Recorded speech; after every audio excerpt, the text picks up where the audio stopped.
I've been gone for way too long, but I'm back and I'm looking to make you guys some money for UFC Paris. Let's get straight into my picks and predictions. First fight of the night is gonna be Duncan versus Bolaji. And this is a really hard fight to predict. The odds favor Bolaji. And I believe that leans heavily on Duncan's last performance, getting stopped by Manuel Torres. But let's not forget, he had Torres hurt early in the fight. And his fight before that against Yanal Ashmus, he had a very impressive outing. However, he is there to be hit. And the way Oki mixes up the striking, going to the body, going up top, I think he can get the job done. There's no bet for this one, because I need to see a bit more of Oki to bet on him. But my pick is going to be Bolaji to get it done.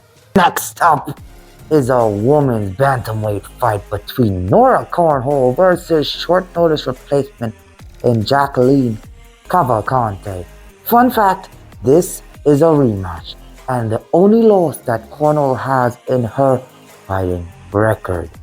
I think history is going to repeat itself and Cavalcanti strikes her way to a decision victory. No bet on this one because it's WMMA and that hasn't treated me well as of late. But now we're getting into betting territory and we have Daniel Barez matched up against Victor Altamirano. And guys, Victor Altamirano started off as an underdog and he's now the favorite. Altamirano coming off back-to-back defeats, one at the hands of Tim Elliott, which we would like to forget about, and the other coming at the hands of Felipe dos Santos in a close and controversial decision.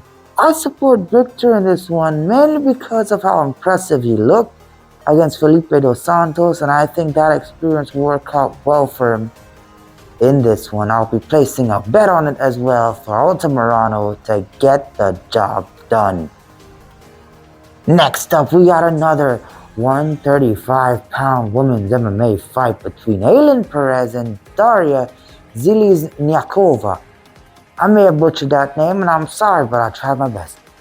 And this is guaranteed to be a snooze fest for me. I see it going to decision and I favor Alin Perez to come out as the victor with her grit alone. However, I'm not going to be placing a bet on it. As I said before, it's WMMA.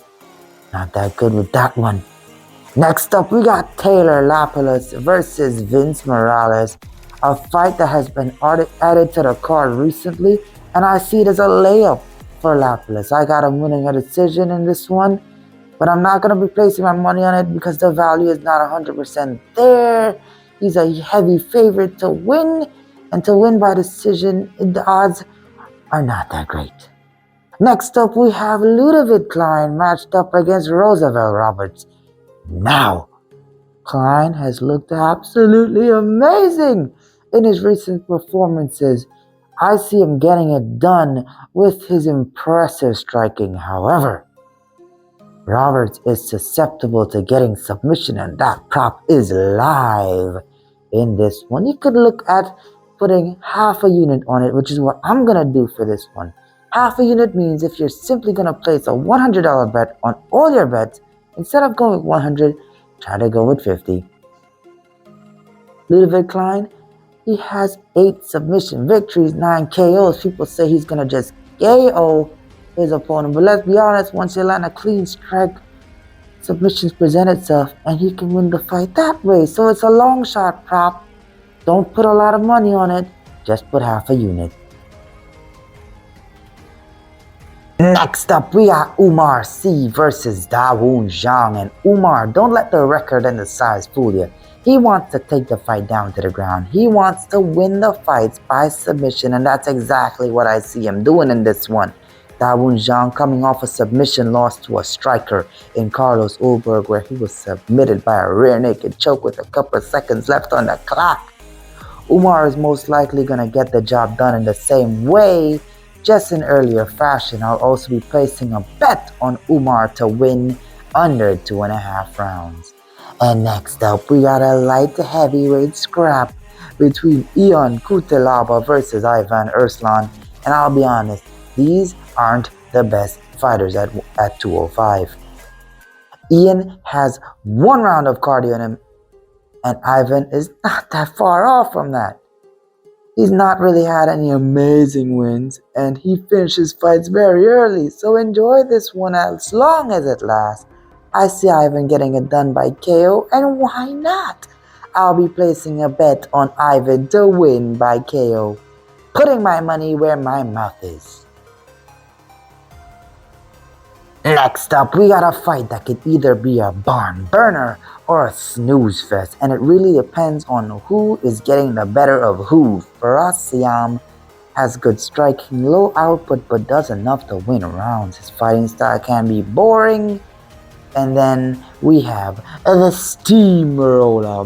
Boy, is Matt Frevola a treat to watch, coming off a brutal stoppage at the hands, or should I say feet, of Benoit Saint-Denis. He is looking to do a bounce back and send another fighter to the Shadow Realm. If he can do it to Drew Dober, I see him being able to stop for us, Ziam, and there's a lot of value in that as well. Oh, the value is nice. This is a crazy play for me, but let's try this. 0.5 units on Matt Frevola to get the job done, meaning moneyline alone, and 0.5 units on Matt Frevola winning by KO. There's a lot of money to be made on that one. If Matt Frevola wins by KO, both the bets cash. If he just wins, you break even. If he loses, unfortunately, you lose it all. But it's just a unit. On to the next one. We got the incredible Morgan Charriere versus Gabriel Miranda. And guys, don't let the record or the last fight fool you. Morgan Charriere is an absolute stud when it comes to fighting. And his last loss against Jacqueline was controversial, and most people, including myself, thought he won. Miranda, sorry bro, but you are a lamb for slaughter. I got a bet for Morgan Charriere to win inside the distance because the odds are not that far off from him winning by KO alone. There's always a possibility of him hurting Miranda, and a submission presents itself, so let's cover that as well. Next up, we got the City Kickboxing. Kevin Jousset set to face off against the always entertaining Bryan Battle, and I have got Bryan Battle to get this one done. I see him getting it done inside the distance, so I'm placing money on that as well. The odds are so favorable, so let's give that one a shot and let's try to make some money on that. Next up, we got William Gomis versus Joanderson Brito, and this is a rebooked fight where Gomis looked awful on the scales last time out. Hopefully he sorts out his weight cutting issues and takes on the always entertaining Joanderson Brito. Look, Brito is a dude with power, technique, and solid submission ability. He managed to beat Diego Lopez, and if you could do that, you definitely got what it takes to beat William Gomis. I see him doing it, and I'm putting money on him doing it inside the distance. Now on to the co-main event of the evening. We have Nasruddin Imavov versus Brendan Allen. Guys, I see Imavov putting a 3-round clinic here. Allen looked good in his past couple fights, but I see him struggling against the technical striking of Imavov. Imavov has good pressure and power to put a guy like Allen away as well. So that's why I'm not really placing a bet on him winning by decision, because he was able to finish Jared Cannonier. Some people say early stoppage, but it was due to come. Once Allen can't get the fight down to the ground, it's a wrap. And I got Imavov getting it done. Again, no bet placed on this one because the value, quite frankly, is not there. Now on to the main event of the evening. Benoit Saint-Denis versus the best YouTuber on the MMA platform. We got Hanato Money Moicano, and boy, do I love watching his content. But sorry, Hanato, I see this one going to Benoit Saint-Denis by KO. I'm not going to be placing money on it, but it's a bet that I recommend you putting if you want to make some money, because Benoit Saint-Denis, he has so much power in those hands, and people are judging him very heavily after his loss against Dustin Poirier. But let's be honest, Renato Moicano's boxing is not on the same level as Dustin Poirier.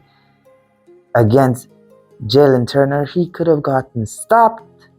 I love the fact that he didn't and he won, but he could have gotten stopped if Jalen Turner put it on him. I don't see Benoit Saint-Denis putting any mercy on this man when he pounds his face in. It's very unfortunate, but I see Benoit Saint-Denis getting the job done. I'm sorry, Renato, but that's how I see the fight going. This has been my predictions for UFC Paris. Be sure to leave a like, comment, and let me know what you think about all the predictions down below. Subscribe, follow me on TikTok, follow me on Twitter. Glad to be back. Support the channel on the Patreon, and I'll catch you in the next one. Until then, game time.